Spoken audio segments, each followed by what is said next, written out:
Atsiprašau, kad vėluoju. Tuštinausi.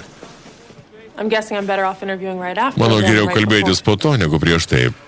Daktarė Petra Gilmar, daktaras Gregoris Hausas. Jūs tikrai mokat 4 kalbas, ar tikitės, kad nesusidursit su tokiu, kuris moka?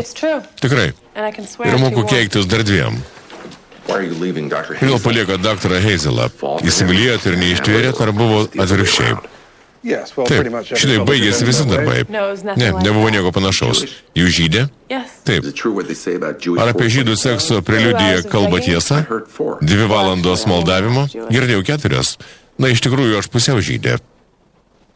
Žinau, kad mėgstat žaisti su žmonėm. Žinau, kad mėgstat pasakyti, ką nors šokiruojančią ir stebėti jų reakciją.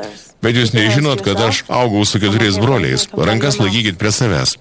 Tai, kad išeis iš burnos, man netrukdo. Puiku. Manau, užtenka. Ačiū. Ačiū.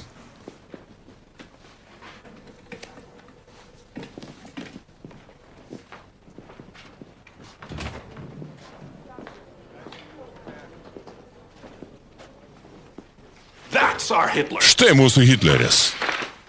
Na jau ne. Juokauji? Jos biografija tobulai, protinga, akivaizdžiai pakęs tavo pamišimo. Matėjus batus? Batus? Ką tavo horoskopas Vauk liepia tau vengti moterų žaliais batais? Akis gali klaidinti, šypsina meluoti, bet batai visada sako tiesą. Jie Prados. Vadinasi, turi gerą skonį, ne Prados. Nepažintum Prados, net jei tau užmintų ant kapšelio.